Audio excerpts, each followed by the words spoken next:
عادی ہو جائیں، اور اگر اس مرحلے میں بھی وہ رکھتے ہیں تو اس کا ثواب ہمیں ملتا ہے، بڑے ہو کر بھی رکھیں گے تو اس کا ثواب ہمیں ملے گا۔ اتنی بڑی نیکی، اور ہم اور آپ اچھی تربیت کرنا نہیں چاہتے؟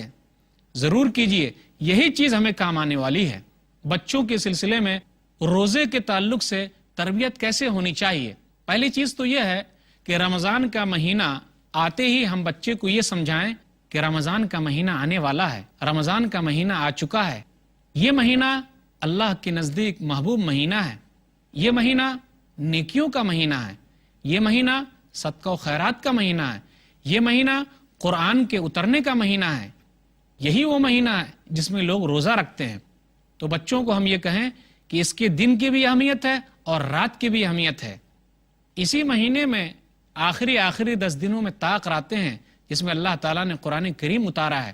یہ قرآن کریم عربی زبان میں ہے، اور یہ اللہ تعالیٰ کی طرف سے بنی نوع انسانیت کے نام آخری پیغام ہے۔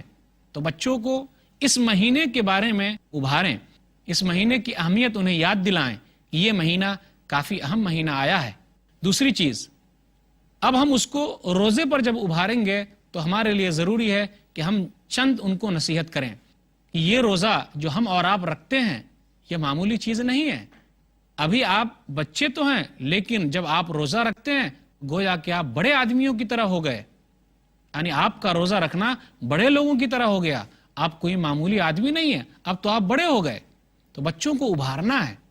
پھر اسی طرح بچوں کو ابھارنا ہے یہ کہتے ہوئے کہ سحری کے وقت اسے اٹھانا ہے، شوق دلانا ہے، محنت کرنی ہے، اور جب وہ سحری کے لیے اٹھ جائیں تو اس کے سامنے اچھے اچھے کھانے رکھنی ہیں تاکہ وہ کھائیں، اور خود بھی ہم ساتھ میں سحری کریں تو اس کا اچھا پیغام جاتا ہے، اور بچے کے دل میں شوق پیدا ہوتا ہے کہ وہ بھی روزہ رکھیں۔ دن میں اگر وہ پریشان ہو جاتے ہیں، بھوک لگتی ہے، پیاس لگتی ہے، تو کیا کریں؟ ان کو دوسرے کام میں مشغول کر دیں، کسی اور کام میں لگا دیں تاکہ اس کا دماغ اس طرف سے ہٹ جائے اور وہ کھانے پینے کو یاد نہ کریں۔ صحابیات نے کھلونے دے کر اپنے بچے کو بہلایا تھا۔ اس سلسلے میں ماں سب سے اچھا کردار ادا کر سکتی ہے، ماں اچھا رول ادا کر سکتی ہے کہ وہ اپنے بچے کو بچپن سے روزے کا عادی بنائیں، افطاری کے وقت ان کے لیے بہترین افطاری کا انتظام کریں، اور اگر کوئی بچہ روزہ نہیں رکھتا تو ہم اسے تمام لوگوں کے سامنے ذلیل نہ کریں، رسوا نہ کریں۔ سرپرستوں کے لیے ضروری ہے کہ ایسے بچوں کی حوصلہ افزائی کریں کہ دیکھتے نہیں آپ کہ آپ جیسے عمر والے بچے روزہ رکھے ہوئے ہیں، آپ کو بھی رکھنا چاہیے۔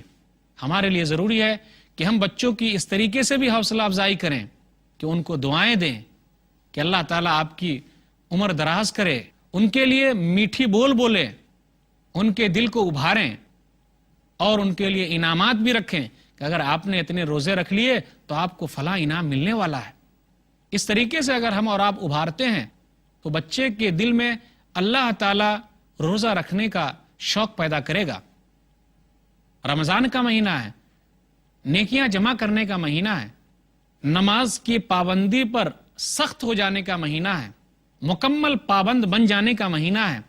ضروری ہے ہمارے لیے کہ ہم اپنے بچوں کو رمضان کے مہینے میں نمازی بنائیں، نماز کے وقت انہیں مسجد میں لے کر جائیں تاکہ ان کے اندر شوق اور جذبہ پیدا ہو، نماز کے وقت ان کو لے کر نماز پڑھیں تاکہ ان کے اندر شوق اور جذبہ پیدا ہو جائے۔ بچوں کو نماز کے سلسلے میں ابھاریں۔ اسماعیل علیہ السلام اپنے بچوں کو نماز کا حکم دیتے تھے، اپنے گھر والوں کو نماز کا حکم دیتے تھے۔ سورہ مریم سورہ نمبر 19 آیت نمبر 55، وَكَانَ يَعْمُرُ أَهْلَهُ بِالصَّلَاةِ، وہ اپنے گھر والوں کو نماز کا حکم دیتے تھے۔ سرپرست تو وہ ہے جو لقمان علیہ السلام کی طرح اپنے بچوں کو نماز کا عادی بنائے۔ سورہ لقمان سورہ نمبر 31 آیت نمبر 17، یا بنی اقم الصلاۃ، اے میرے بیٹے نماز قائم کرتے رہنا۔ تو ضروری ہے ہمارے لیے کہ ہم اپنے بچوں کو اس مہینے کی مناسبت سے نماز کا عادی بنا دیں تاکہ وہ بڑے ہونے کے بعد نمازی رہیں۔ وہ نمازی رہیں گے تو اس کا بھی ثواب ہم کو ملتا رہے گا۔ اسی طریقے سے بچوں کو یہ یاد دلائیں کہ رمضان کا مہینہ قرآن کا مہینہ ہے، رمضان کا مہینہ قرآن کی سالگرہ ہے۔ یہی وہ مہینہ ہے کہ اللہ تعالیٰ نے اپنا آخری پیغام انسانیت کے نام بھیج دیا ہے، اب کوئی پیغام آنے والا نہیں ہے۔ یہ پیغام عربی زبان میں ہے اور بنی نوع انسانیت کے لیے ہے، تمام لوگوں کے لیے ہے، صرف مسلمانوں کے لیے خاص نہیں ہے، بلکہ دنیا میں بسنے والے تمام لوگوں کے لیے ہے۔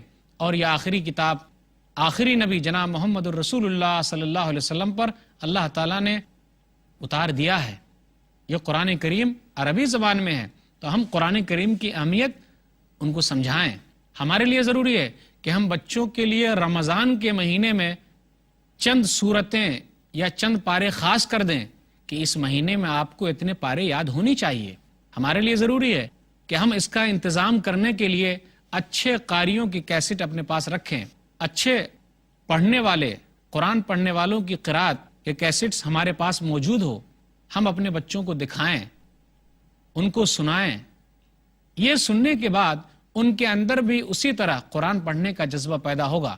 پھر اس کے بعد ہمارے لیے یہ بھی ضروری ہے کہ قرآن کے سلسلے میں، قرآن کی تلاوت کے سلسلے میں جب ہم بیٹھیں قرآن کی تلاوت کے لیے، انہیں بھی لے کر بیٹھیں تاکہ وہ بھی تلاوت کر سکیں۔ اور قرآن کو یاد کرنے کے سلسلے میں ہم اس طریقے سے بھی ابھاریں کہ اگر آپ نے اتنی صورتیں یاد کر لی اور آپ نے اتنے پارے یاد کر لیے تو آپ کے لیے فلاں فلاں انعام ہے۔ دنیا کی قومیں اگر وہ غلط کاموں کے لیے انعام رکھتی ہے تو ہم اور آپ کیوں نہیں اچھے کاموں کے لیے انعام رکھتے؟ یہ تو انسان کی فطرت ہے کہ وہ ہدیہ چاہتا ہے، تحفہ چاہتا ہے، اور ہدیے تحفہ دینے سے محبت بڑھتی ہے۔ اگر اس کے کاموں کی تعریف کی جائے تو آدمی فطری طور پر خوش ہوتا ہے۔ یہ اللہ تعالیٰ نے فطرت میں رکھی ہے، اسی لیے بچوں کو بھی اس طریقے سے بہلا کر پھسلا کر ہمیں اپنا کام نکالنا ہے تاکہ وہ قرآن پڑھنے کے اور قرآن یاد کرنے کے عادی ہو جائیں۔ رمضان کا مہینہ ہے، غور کیجئے، افطاری کروانے کا مہینہ ہے، کیسے ہم اپنے بچے کو اس کے لیے ابھاریں گے؟ ضروری ہے ہمارے لیے کہ جب ہم اپنے گھر پر افطاری کا اہتمام کریں تو بچوں سے کام لیں اس طریقے سے کہ انہیں کہیں کہ فلاں فلاں کو بھی بلا کر آپ لائیے، تو وہ جب یہ دیکھیں گے کہ اس طریقے سے میرے سرپرست لوگوں کو افطار کرا رہے ہیں تو آگے چل کر اس کے اندر بھی جذبہ پیدا ہوگا کہ وہ بھی لوگوں کو افطار کرائیں گے۔ صدقہ و خیرات کا مہینہ ہے، یہ مہینہ صدقہ و خیرات کا مہینہ ہے۔ بچوں کو ہم کیسے صدقہ و خیرات پر ابھاریں گے؟ صدقہ فطر ہمیں بچوں کی طرف سے بھی ادا کرنا ہے، یہ کسی سے معاف نہیں ہے، بچوں سے بھی معاف نہیں ہے۔ ہمارے لیے ہے کہ ہم غریبوں کی مدد کریں تو وہ صدقہ و خیرات بچوں کے ذریعے دلوائیں، انہیں بھیجیں کہ آپ فلاں آدمی کے پاس جائیے اور یہ چیز دے کر آئیے۔ جب ہم بچوں سے اس طریقے کا کام لیں گے تو ان کے اندر نیکی کرنے کا جذبہ پیدا ہوگا۔ غریبوں کی، مسکینوں کی دیکھ بھال پر ان کو ابھاریے، افطاری کسی کے یہاں بھجوائیے، سحری کسی کے یہاں بھجوائیے، اور یہ تمام کام بچوں سے لیے جائیں اور انہیں یاد دلاتے رہیں کہ اگر ہم دوسرے کی مدد کریں گے تو اللہ تعالی ہماری مدد کرے گا۔ نبی صلی اللہ علیہ وسلم نے ایک حدیث کے اندر ارشاد فرمایا، صحیح مسلم کتاب الذکر والدعا کتاب نمبر 48 حدیث نمبر 2699، واللہ فی عون العبد ما کان العبد فی عون اخیہ، بندہ جب تک دوسرے کی مدد میں لگا رہتا ہے اللہ تعالیٰ اس بندے کی مدد میں لگا رہتا ہے۔ تو اس طریقے سے اگر ہم بچے کو ابھارتے ہیں تو وہ صدقہ و خیرات کرنے والے شروع سے بن جائیں گے۔ کچھ پیسے انہیں دیں اور اس کا امتحان لیں کہ وہ غریبوں کو دے کر آتا ہے کہ نہیں آتا۔ اس طریقے سے ہم اس کے اندر صدقہ و خیرات کرنے کا جذبہ رمضان کے مہینے میں پیدا کر سکتے ہیں۔ لیلۃ القدر میں اگر ہم جاگتے ہیں تو ضروری ہے ہمارے لیے، یہ تو جاگنا ہی جاگنا ہے، لیلۃ القدر میں ہم جاگتے ہیں، ضروری ہے ہمارے لیے کہ ہم اپنے بچوں کو بھی جگائیں، گھر والوں کو جگائیں تاکہ وہ لوگ نیکی کے کام میں آگے بڑھیں۔ اسی طرح جب ہم تراویح کے لیے جاتے ہیں تو ضروری ہے ہمارے لیے کہ ہم اپنے بچوں کو بھی لے کر جائیں۔ نبی صلی اللہ علیہ وسلم اپنے گھر والوں کو اور اپنی عورتوں کو جمع کر کے تراویح کی نماز پڑھی تھی۔ اسی طرح نبی صلی اللہ علیہ وسلم آخری 10 دنوں تک رات میں جاگتے تھے، اللہ کی عبادت کرتے تھے، تو اب اپنے بچوں کو بھی جگائیں، اپنی عورتوں کو بھی جگائیں۔ نبی صلی اللہ علیہ وسلم کے بارے میں آیا صحیح مسلم کتاب الاعتکاف کتاب نمبر 14 حدیث نمبر 1174. وَأَيْقَظَ أَهْلَهُ کہ نبی صلی اللہ علیہ وسلم اپنی بیویوں کو بھی جگاتے تھے، اپنے گھر والوں کو بھی جگاتے تھے. تو اگر بچپن سے ہم اپنے بچوں کے اندر یہ تمام چیزیں پیدا کرتے ہیں تو امید ہے کہ آگے چل کے انشاءاللہ یہ روزہ دار بن جائے گا. ہم نے جو باتیں آپ کے سامنے رکھی ہے وہ اس لیے تاکہ ہم بچے کو بچپن ہی سے اس کا عادی بنائیں. اور یاد رکھیے، عید کا دن جب آئے تو اپنے بچوں کو بھی ہم عیدگاہ لے جائیں.